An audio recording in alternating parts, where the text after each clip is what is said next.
Let me welcome all of you. Thank you. Good morning, good afternoon, good evening. It depends on the time zone that you are attending from. I know Professor Neil, it's like 6 a.m., right? Or 5 a.m. maybe in Los Angeles right now. I can expect that, yeah. So we are so thankful for having you today. And let's begin the discussion. So kindly, if you have any kind of inquiries or questions or points that you would like to start the discussion with, the chat box is welcome. You can raise your hands. You can express yourself in whatever mean that you would like to. Meanwhile, I have a couple of questions that I think will trigger a kind of a fruitful discussion with a high potential to share the experiences that we have with this distinctive group today.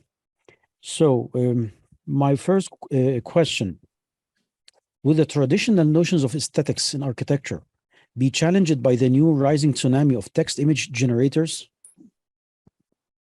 Our traditional knowledge system, our traditional aesthetical value, I think it is now challenged.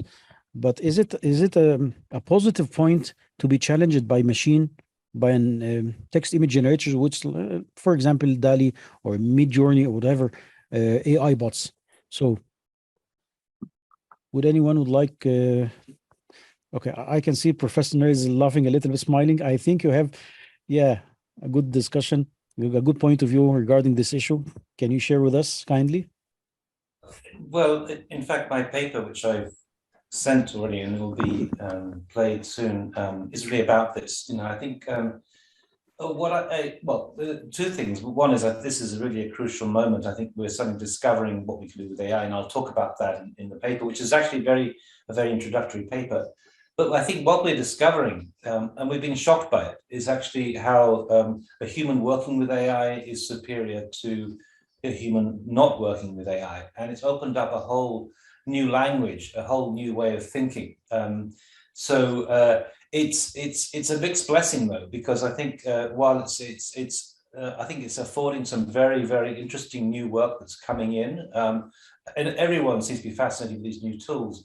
At the same time, there's a dark side to this, in that it's exposing how actually uncreative we are. We thought we were very creative, but now what we're seeing is something that is allowing people to have a kind of almost like a prosthesis, an extension of their imagination, and able to generate work that previously unseen before. So I think on the whole, it's a very good thing, but there's a dark side there. It's exposing how limited we are as designers.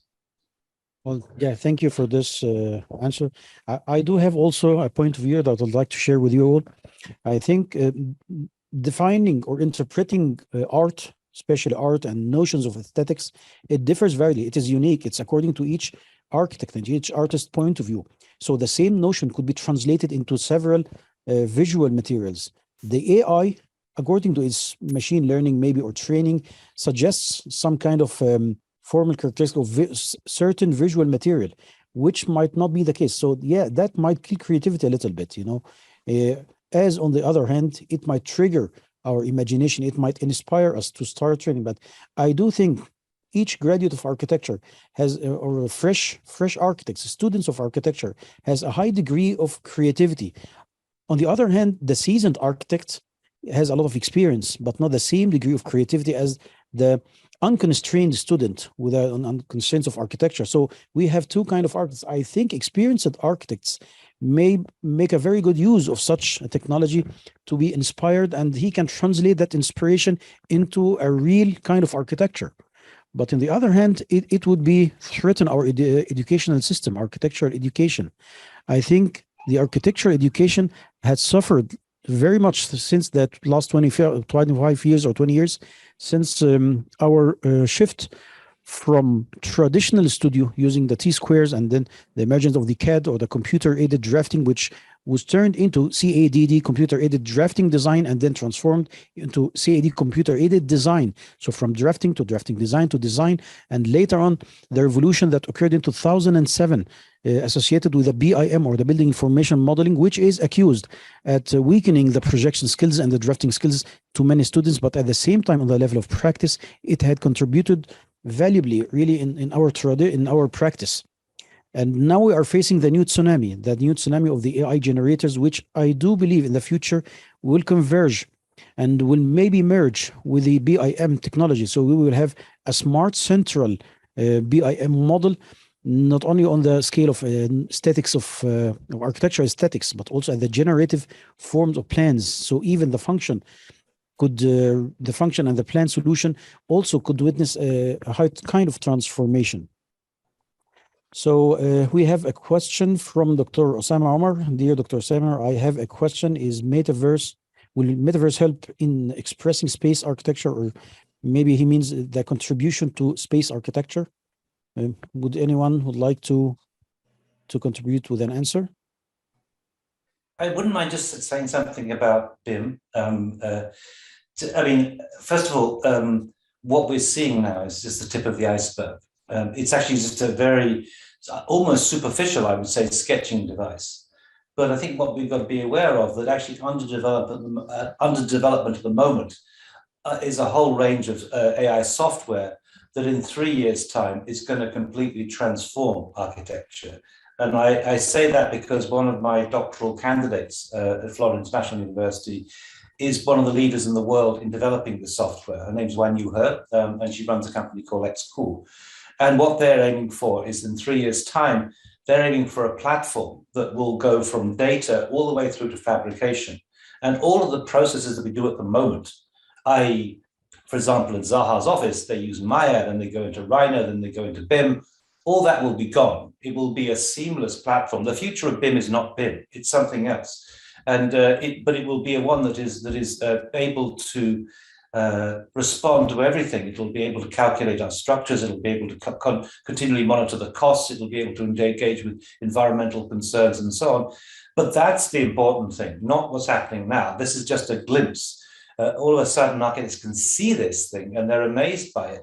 But actually, in 3 to 5 years' time, there's going to be something much more radical, which is going to affect architectural practice and completely transform it. So that's it's not been, I mean, this is not being made public yet, but these are the discussions that are going on. I know that's the research that's been undertaken right now. Yeah, it's really amazing, the accelerating pace of technology. You can imagine just 200 years ago, the latest technology was the wooden wagons pulled by horses, and now we have all kind of AI that is thinking and proxying us in many tasks. So yeah, I can imagine, and I think I heard one quote from one of the key scientists that goes like this: We will reach a verge of point that the technology that will occur in the morning will be obsolete at the evening. So that it's a little bit scary, but really we are tired from just running after technology. So we have another questions. By using Metaverse, can the traditional clients of projects totally depend on themselves with disappearance of the architect completely? So this argument assumes that our practice is a little bit threatened by the AI or the new evolving of artificial intelligence. Will our role as architects vanish with the rise of these immersive technology? This is a very debatable question, by the way. And would Dr. Mustafa would like to contribute? I see you're raising your hands. Yeah. Thank you, Dr. Samar. I actually have a question to Dr. Leach, and it's mostly about, do you think like AI is mostly about copying and combining an already existing pieces of work in order to produce kind of something that, that is tried to be novel? I mean, for instance, it looks like it's really amazing, the kind of work that we see from like Midjourney and DALL-E, and it's fascinating. And but I think it's mostly the result of that product is mostly like combining like two things and producing something novel. So it's like, for instance, there's this argument in Islamic architecture. If we want to produce something novel, should we copy from the past? Should we combine different vocabularies, or we should look back at the elements that generated those pieces of work and try to be creative with those elements to produce something new? So I just wanted to hear your thoughts about that. Is it like going to be produced something really novel that's on many levels? Yeah, I mean, So maybe I could go back to GANs. This is the model that was dominant until recently, generative adversarial networks. And the most dominant early one was something called style GANs, which would literally take all the data that you had before, i.e. your previous work, and generate something out of that, interpolate something out of it. In other words, the search space remained within that body of work. But also alongside that, there've been other forms of GANs, such as cycle GANs, where effectively you're extrapolating. In other words, rather interpolating, which is an internal thing, extrapolating, you're expanding outwards by effectively breeding different entities together. So typically Daniel Bolajan has been using images of, say, the Sagrada Familia and a walk through the forest. Just you breed them. And I think that process is precisely what's happening right now with these diffusion platforms. You're able, in the prompt, to mix things together. You know, so for example, I often would take the work of Zaha Hadid. Actually, she's always very good because there's so much of her work online. Therefore, they can identify that. Some other architects, it's impossible to use their name, but Zaha is well known, and as a prompt, she's quite useful. But if, for example, you put together, you bred Zaha with, I don't know, white lilies or something like that, or something, orchids or whatever, you could imagine something that's going to come out that is going to be a combination of those things, so that the possibilities open up rather than close down. So that would be my thinking on that. Just to come to summary, I just want to say that my next book, I've already got a contract for it, and I was putting it off, is called The Death of the Architect, you know, because precisely the threat that it's posing, and it's not just AI. I think the point is that already the profession is struggling. You know, only 5% of buildings are done by architects, and in places like the UK, for example, more than 50% of the buildings now are done through a developer. In other words, the architect is no longer in charge. That model we had from Alberti of the architect being in charge is obsolete in the UK and maybe other places soon. So there are a lot of different factors that are contributing to it, not just simply the growth of AI, but certainly it's that. So I think it's accelerating that process, I would say. In a rather, we have to be aware of this. That's the important thing. Thank you, Professor Nel. We have two raising hands, Dr. Islam and Mr. Muhammad. So is it a question or a contribution to the discussion? It's some of question or requires Dr. Samer. Multiverse is new opportunities for architect or designer in addition to our field as education field. My question here is about our new requirement in education or practice. Sorry. What انت رحتي الكونفرزي هذا الميتنج ليش طيب؟ Excuse me, guys. Can we just kindly mute our mics?